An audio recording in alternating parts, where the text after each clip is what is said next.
Hi, everybody. I hope you're doing great. I wanted to present something to you I'm very excited about. I had volunteered for an article to be written or to be part of an article, not the actual subject of the article. And this happened about a month ago, and it was recently published by the Kaiser Foundation or Kaiser Family Foundation, and that would be kff.org. Then the article was picked up by lots of publications, including CBSnews.com. And I was really excited about that because the more that we can get out there, the better off the world is going to be. And so let me explain. The article was written by Debbie Waldman, and she's in Canada. And then she had someone in Maryland drive 2 hours to do the photo shoot, which was very nice. And I enjoyed doing it. The topic is death with dignity and medical tourism. And it has not driven traffic to my site. It has not helped my YouTube channel grow, but that was not the intention. The intention is the more people that can read this article, the more people will know about their options if they happen to be terminal and coming to the end of life choices. So it talks about how people are going to Oregon and Vermont, which is really their only options if they don't have Death with Dignity or the MAID program in their own state, which of course we know I do not. So I wanted to share it with you, and maybe this will be a little bit more like a podcast, but I've asked Chris to read it to us. He is the man with the golden voice. So without further ado, here's Chris, and then I will come back in a few minutes. In the 18 months after Francine Milano was diagnosed with a recurrence of the ovarian cancer she thought she'd beaten 20 years ago, she traveled twice from her home in Pennsylvania to Vermont. She went not to ski, hike, or leaf peep, but to arrange to die. I really wanted to take control over how I left this world, said the 61-year-old who lives in Lancaster. I decided that this was an option for me. Dying with medical assistance wasn't an option when Milano learned in early 2023 that her disease was incurable. At that point, she would have had to travel to Switzerland or live in the District of Columbia or one of the 10 states where medical aid in dying was legal. But Vermont lifted its residency requirement in May 2023, followed by Oregon 2 months later. Montana effectively allows aid in dying through a 2009 court decision, but that ruling doesn't spell out rules around residency. And though New York and California recently considered legislation that would allow out-of-staters to secure aid in dying, neither provision passed.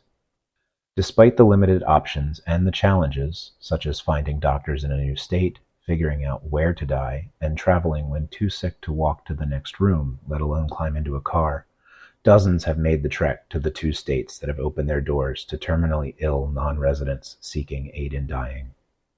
At least 26 people have traveled to Vermont to die, representing nearly 25% of the reported assisted deaths in the state from May 2023 through this June, according to the Vermont Department of Health. In Oregon, 23 out-of-state residents died using medical assistance in 2023, just over 6% of the state total, according to the Oregon Health Authority. Oncologist Charles Blank, whose clinic in Portland is devoted to end-of-life care, said he thinks that Oregon's total is likely an undercount, and he expects the numbers to grow. Over the past year, he said he's seen 2 to 4 out-of-state patients a week, about 1/4 of his practice, and fielded call from across the U.S., including New York, the Carolinas, Florida, and tons from Texas. But just because patients are willing to travel doesn't mean it's easy or that they get their desired outcome. The law is pretty strict about what needs to be done, Blank said. As in other states that allow what some call physician-assisted death or assisted suicide, Oregon and Vermont require patients to be assessed by two doctors.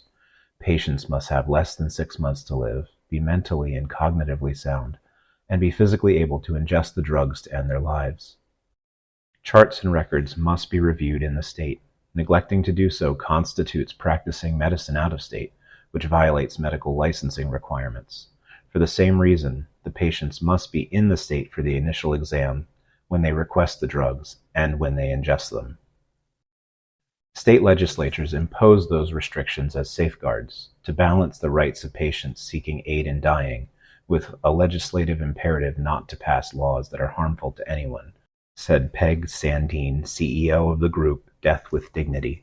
Like many aid in dying advocates, however, she said such rules create undue burdens for people who are already suffering. Diana Barnard, a Vermont palliative care physician, said some patients cannot even come for their appointments. They end up being sick or not feeling like traveling, so there's rescheduling involved, she said. It's asking people to use a significant part of their energy to come here when they really deserve to have the option closer to home.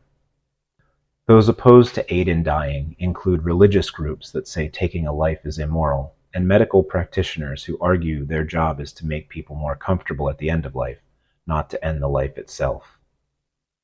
Anthropologist Anita Hanning, who interviewed dozens of terminally ill patients while researching her 2022 book, The Day I Die, The Untold Story of Assisted Dying in America, said she doesn't expect federal legislation to settle the issue anytime soon. As the Supreme Court did with abortion in 2022, it ruled assisted dying to be a states' right issue in 1997. During the 2023-24 legislative sessions, 19 states, including Milano's home state of Pennsylvania, considered aid in dying legislation, according to the advocacy group Compassion and Choices. Delaware was the sole state to pass it, but the governor has yet to act on it. Sandine said that many states initially passed restrictive laws requiring 21-day wait times and psychiatric evaluations, for instance, only to eventually repeal provisions that prove unduly onerous. This makes her optimistic that more states will eventually follow Vermont and Oregon, she said. Milano would have preferred to travel to neighboring New Jersey, where aid in dying has been legal since 2019, but its residency requirements made that a non-starter. And though Oregon has more providers than the largely rural state of Vermont, Milano opted for the 9-hour car ride to Burlington because it was less physically and financially draining than a cross-country trip. The logistics were key because Milano knew she'd have to return. When she traveled to Vermont in May 2023 with her husband and her brother, she wasn't near death. She figured the next time she was in Vermont, it would be to request the medication. Then she'd have to wait 15 days to receive it. The waiting period is standard to ensure that a person has what Bernard calls thoughtful time to contemplate the decision, although she said most have done that long before. Some states have shortened the period, or, like Oregon, have a waiver option. The waiting period can be hard on patients, on top of being away from their healthcare team, home, and family. Blank said he has seen as many as 25 relatives attend the death of an Oregon resident, but out-of-staters usually bring only one person. And while finding a place to die can be a problem for Oregonians who are in care homes or hospitals that prohibit aid in dying, it's especially challenging for non-residents. When Oregon lifted its residency requirements, Blank advertised on Craigslist and used the results to compile a list of short-term accommodations, including Airbnbs willing to allow patients to die there. Nonprofits in states with aid in dying laws also maintain such lists, Sandine said. Milano hasn't gotten to the point where she needs to find a place to take the meds and end her life. In fact, because she's had a relatively healthy year after her first trip to Vermont, she let her 6-month approval period lapse. In June, though, she headed back to open another 6-month window. This time, she went with a girlfriend who has a camper van. They drove 6 hours to cross the state border, stopping at a playground and gift shop before sitting in a parking lot where Milano had a Zoom appointment with her doctors rather than driving 3 more hours to Burlington to meet in person. I don't know if they do GPS tracking or IP address kind of stuff, but I would have been afraid not to be honest, she said. That's not all that scares her. She worries she'll be too sick to return to Vermont when she is ready to die. And even if she can get there, she wonders whether she'll have the courage to take the medication. About 1/3 of people approved for assisted death don't follow through, Blank said. For them, it's often enough to know that they have the meds, the control, to end their lives when they want.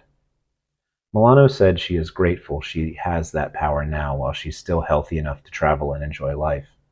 I just wish more people had the option, she said.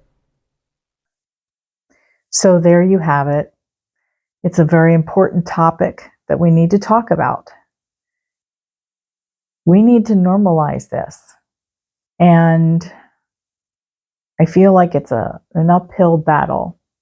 The only thing I really wanted to correct was the 15-day waiting period for medication. It's actually not, that's not the 15-day waiting period per se. It's actually the time between the first request and the second request. It has to be more than 2 weeks apart. And when you get to the point where you are granted the medication after the second request, that waiting period could just be a few days. It's really more dependent on the compounding pharmacy. There aren't that many in the country. There does happen to be one in Vermont, so my understanding is that I really wouldn't have to wait long for the medication. I mean, if it was available in the doctor's cabinet, I guess that's, not a problem to get, but it doesn't work that way. It's like a made to order situation. So I just wanted to clarify that for those of you on this journey and worried about that waiting period. And I suppose that's it. I would love if you would share this article. I will link it below. And if you just share the article or share this video, that would be fabulous. I'm willing to do other articles. I'm willing to do interviews, whatever it takes, as long as I'm feeling up to it and it's a good day. I want to take advantage of that, and I want to help get the word out. It's very important to know you have options, because that's true empowerment right there. All right, you have a great day. Love you all. Bye.